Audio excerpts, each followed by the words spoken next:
Assalamualaikum warahmatullahi wabarakatuh. Bismillahirrahmanirrahim. Alhamdulillahirabbil alamin. Assalatu wassalamu ala asrofil anbiya'i wal mursalin wa ala alihi wa sahbihi ajmain. Amma ba'du. Alhamdulillahirabbil alamin. Puji syukur kita kehadirat Allah Subhanahu wa taala yang telah memberikan kesempatan kepada kita berupa kesehatan, berupa banyaklah ya nikmat yang diberikan Allah. Kita bisa berjumpa lagi dengan bulan suci Ramadan, bulan yang penuh dengan keberkahan, bulan yang penuh dengan kerahmatan.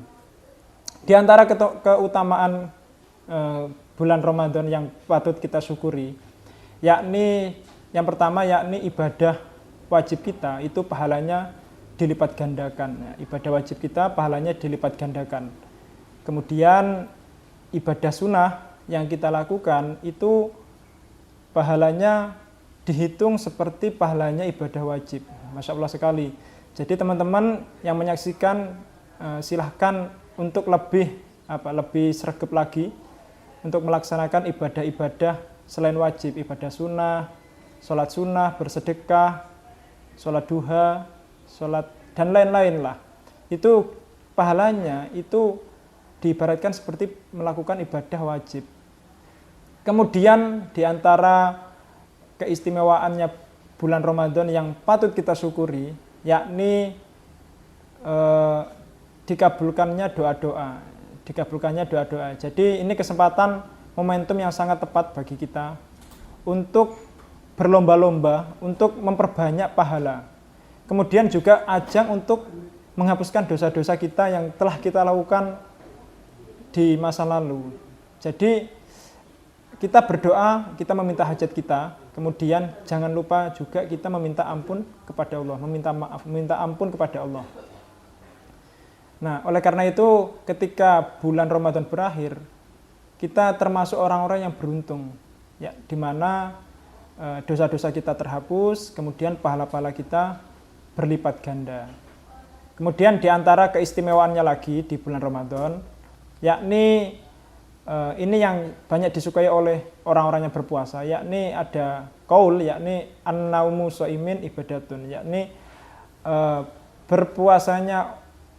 tidurnya orang berpuasa itu dinilai ibadah. Jadi orang kalau berpuasa tidur saja sudah diganjar atau diberi pahala. Kemudian nafas yang dikeluarkan oleh orang berpuasa itu dinilai tasbih. Nah, kita Masya Allah sekali ya, kita tidak bisa menghitung berapa nafas kita yang kita keluarkan. Nah, itu nafas yang kita keluarkan dan kita hirup itu dihitung sebagai bertasbih kepada Allah. Nah, pada kesempatan kali ini saya akan memberikan tips mengatur finansial di bulan Ramadan khususnya. Ya, ada beberapa tips yang akan saya sampaikan. Yang pertama yakni hidup secara sederhana, tidak usah berlebihan, tidak usah bermewah-mewahan, sederhana-sederhana saja. Karena kalau kita hidup bermewah-mewahan, hidup berlebih-lebihan, itu hati kita sulit untuk dikendalikan. Sifat-sifat riya, sifat pamer, sifat sombong itu akan muncul di hati kita. Maka dari itu hidup biasa-biasa saja. Karena ada hadis berbunyi, salah satu ciri orang berlebihan itu membeli atau memakan setiap apa yang dia inginkan. Jadi kalau kita membeli atau semisal kita makanlah di buka puasa, semisal buka puasa kan kita makan. Nah, itu kita memakan porsi yang kita butuhkan, jangan yang kita inginkan. Jadi nggak usah FOMO, semisal ada tempat takjil yang lagi hits nih. Nah, itu nggak usah pokoknya yang kita butuhkan aja. Nanti kalau kita makan banyak, kita berbukanya terlalu banyak, otomatis hawa-hawa mengantuk. Nah, hawa-hawa mengantuk itu ada dan kemudian ibadah kita nanti setelah itu sholat rawih, sholat jamaah isya dan sholat rawih itu akan terganggu. Seperti itu. Jadi hidup biasa-biasa aja. Kemudian ada tips untuk makan makanan yang sederhana, yakni sepertiga makanan itu buat sepertiga dari perut itu buat makan, kemudian sepertiganya buat minum, dan sepertiganya buat bernafas. Ya, jadi jangan full makanan dan minuman ya. Jadi diatur sedemikian rupa. Kemudian di sisi lain hidup sederhana dalam makanan, kemudian juga ada hidup sederhana dalam berpakaian. Jadi Rasul itu menganjurkan berpakaian tidak usah bermewah-mewahan, ya, tetapi yang indah tapi tidak usah bermewah-mewahan. Dan prioritaskan pakaian-pakaian yang untuk ibadah yang kualitasnya lebih daripada pakaian secara biasanya. Kemudian selalu bersyukur atas nikmat-nikmat yang diberikan oleh Allah Subhanahu wa taala. Jadi banyak sekali nikmat itu tidak melulu mengenai finansial ya. Nikmat itu juga kesehatan. Kita sehat, kita tidak sakit, kita tidak mengeluarkan biaya ke rumah sakit. Itu termasuk nikmat. Ya, kemudian kita masih bahagia. Nah, itu juga termasuk nikmat. Banyak sekali nikmat-nikmat Allah yang diberikan kepada kita. Kemudian kemudian ada prinsip hidup sederhana dari Rasul, yakni hidup layaknya seorang musafir. Jadi hidup kita di dunia itu seperti halnya seorang musafir, di mana seorang musafir itu dalam hadisnya itu yang berarti hidup di dunia itu seperti orang musafir, kemudian beristirahat di bawah pohon, kemudian meninggalkan pohon tersebut. Nah, pohon itu ibaratkan dunia, musafir ibaratkan kita. Jadi kita itu di sini cuma perjalanan kita menuju ke akhirat seperti itu loh. Jadi di sini cuma mampir, kemudian kita tinggalkan nanti. Jadi tidak ada manfaatnya kita menumpuk-numpuk harta yang mewah-mewah seperti itu. Toh nanti di akhirat nanti tidak akan dibawa. Kemudian yang pertama hidup sederhana.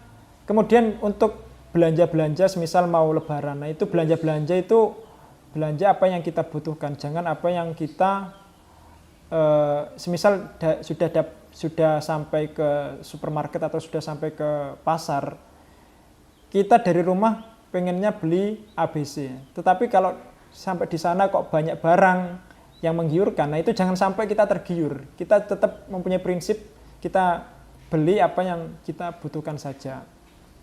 Ya, kemudian yang kedua yakni tidak berhutang. Tips yang kedua yakni tidak menghindari hutang konsumtif ya, bukan kalau produktif masih bisa, tapi kalau konsumtif jangan sampai hutang untuk konsumtif. Karena apabila kita berhutang, otomatis hidup kita akan tidak nyaman, tidak merasa aman. Kita dalam posisi aman tapi gelisah seperti itu. Seperti halnya hadis dari Rasul ya, jangan meneror diri sendiri ketika di waktu aman, jangan meneror diri sendiri di waktu aman. Kemudian sahabat itu bertanya, apa itu ya Rasulullah? Kemudian dijawab, itu adalah hutang. Nah, kalau hidup kita gelisah karena hutang, otomatis ibadah kita juga akan terganggu seperti itu. Jadi semaksimalkan menghindari hutang lah. Kemudian sisi jeleknya dari hutang, kemudian ada hadis berbunyi, barang siapa mati yang meninggalkan hutang, di kiamat atau di kematiannya itu tidak membawa dirham atau dinar atau uang sejenis lainnya, tetapi dia membawa kebaikan dan keburukan. Otomatis untuk membayar hutang-hutang tersebut di dunia yang tidak dapat dilunasinya, otomatis dibayarkan dengan kebaikan yang sudah dikumpulkan. Nah, jadi rugi gitu loh. Kita mengumpulkan kebaikan tetapi digunakan untuk membayar hutang kita yang ada di dunia. Nah, itu sangat merugi seperti itu. Jadi teman-teman anjurannya agar hidup tenang, hindari hutang seperti itu. Kemudian tips yang terakhir yakni bersedekah ya. Jadi bersedekah itu tidak akan mengurangi harta kita. Jadi bersedekah itu banyak manfaatnya ya. Di antaranya barang siapa yang sedekah 10 maka akan diganti 100 seperti itu. Digantinya itu tidak melulu soal uang, juga bisa soal dengan hal yang lain, dengan kenikmatan yang lain, seperti halnya sudah saya terangkan di awal, kita diberikan kesehatan, kita dihindari dari bala, itu termasuk dari rezeki juga. Kemudian positifnya dari sedekah itu untuk membersihkan harta-harta kita, di mana semua harta kita itu pasti ada harta orang lain pasti ada haknya orang lain yang ada di harta kita. Maka dari itu pentingnya sedekah. Kemudian tata cara sedekah ini saya mengutip dari prinsip sodakohnya Sayyidina Ali itu ada, semisal ada harta untuk disodakohkan itu dibagi menjadi 4, yakni yang pertama sodakoh di malam hari, kemudian sodakoh di siang hari, kemudian sodakoh secara terang-terangan, kemudian sodakoh secara sembunyi-sembunyi ya. Seperti di Quran, alladzina yunfikuna amwalahum billaili wan nahar sirron wa alaniyah, billaili wan nahar sirron wa alaniyah. Jadi malam, siang, rahasia dan terang-terangan. Nah, sedekah secara terang-terangan itu juga penting bagi kita untuk melatih kita supaya terbiasa tidak riak, supaya terbiasa tidak pamer. Jadi wis biasa kita mengeluarkan uang 50.000 buat sedekah, wis biasa gitu loh, untuk melatih diri kita sendiri. Nah, itu juga penting dilakukan. Seperti itu. Kemudian di puasa ini juga ada sedekah wajib ya, sedekah wajib yakni ada zakat fitrah yang harus kita keluarkan untuk saudara-saudara kita yang untuk mustahik yang 8 itu. Di mana salah satu tujuannya yakni nanti di hari raya itu kan tidak diharamkan untuk puasa. Jangan sampai ada saudara kita sesama muslim itu ada yang terpaksa berpuasa karena tidak mempunyai makanan. Nah, seperti itu.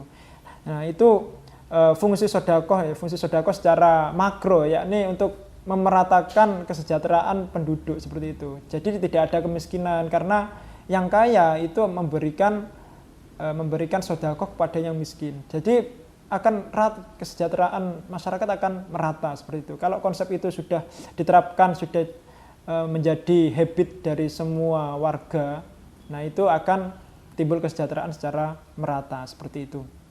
Mungkin itu saja tips-tips mengatur finansial yang saya berikan.